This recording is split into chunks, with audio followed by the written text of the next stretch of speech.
રસ્તો આપો, રસ્તો આપો.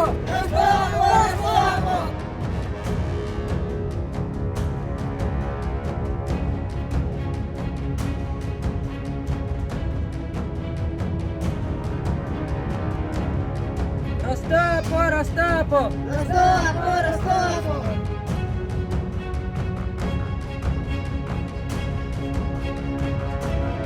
રસ્તો આપો, રસ્તો આપો.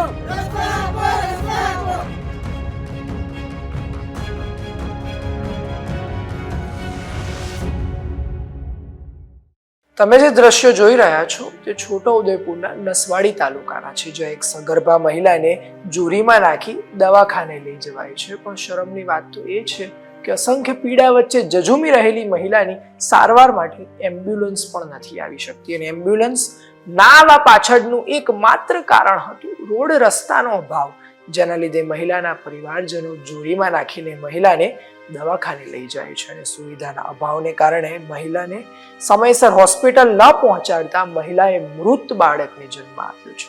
આમ તો સરકાર વિકાસ માટે કરોડો રૂપિયા ફાળવતી હોય છે અને ગુજરાતનો વિકાસ ઝડપથી થઈ રહ્યો છે તેવા દાવા પણ કરતી હોય છે, પણ હજી અમુક એવા વિસ્તાર છે જ્યાં વિકાસ તો દૂરની વાત પણ પાયાનું સુવિધાનો પણ અભાવ છે, જેને લીધે હાલ પણ ઘણા બધા પરિવાર ચીથરે હાલ છે. શું હતો આખો બનાવ અને આ કરુણ સ્થિતિમાં સાક્ષી રહેલા લોકોનું પણ શું કહેવું છે તેના પર ચર્ચા કરવી છે, અને જેનો અહેવાલ લઈને આવ્યા છે છોટાઉદેપુરથી અમારા રિપોર્ટર રેહાન પટેલ, જેના પર વિસ્તારે વાત કરવી છે આ વિડીયોમાં.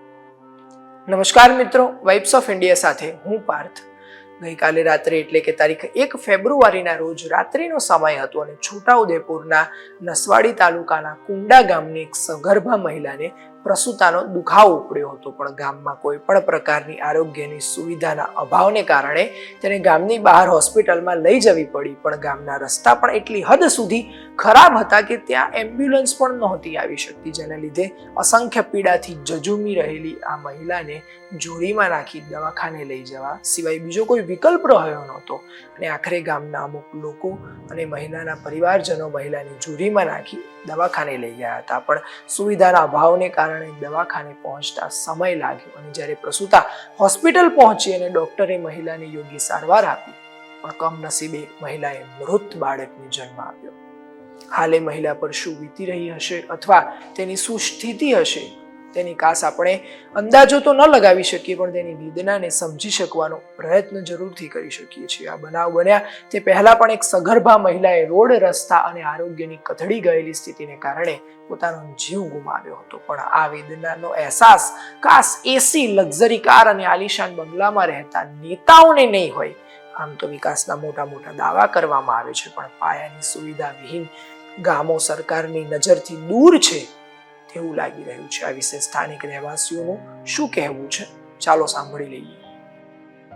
પ્રસૂતાને દુખાવો પડ્યો હતો, તો અમે લાકડાની જોડી બાંધીને અમે જાતે 10-15 જણ ભેગા થઈને ઉચકીને લઈ ગયા હતા. પછી પ્રાઇવેટમાં વાહનમાં બેસાડીને નિશાણા સુધી લઈ ગયા, મેન રસ્તે સુધી. પછી 108માં બેસાડીને આપણે ગોઠભર્યા લઈ જવામાં આવ્યા હતા.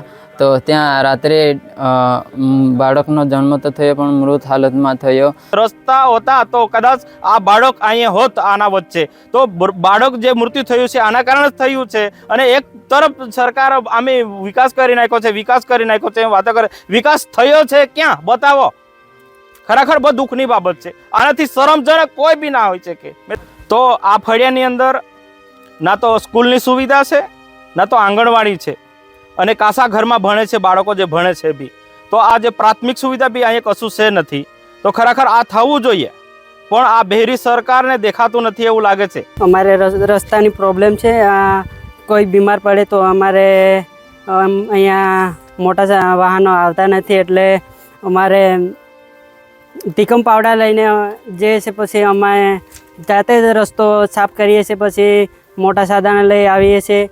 કંઈ બીમાર પડે તો અમે જોડી બનાવીને નિશાણા સુધી લઈ જઈએ છીએ. તો અમારે સરકારને એટલું કહેવાનું છે કે અમને જલ્દી રસ્તા બનાવી આપે. તો આવીને કહે છે કે રસ્તા બનાવી આપશું પાકા, આમ કરીને વોટ માંગે છે, પરંતુ અમને પાકા રસ્તા બનાવી નથી આપતા. એટલે જલ્દી અમને પાકા રસ્તા બનાવી આપે, અમારી એટલી માંગ છે. આ કરુણ બનાવ વિશે તમારું શું કહેવું છે અમને કોમેન્ટ કરી જરૂરથી જણાવશો અને આવી અવનવી અપડેટ્સ માટે જોતા રહો વાઇબ્સ ઓફ ઇન્ડિયા.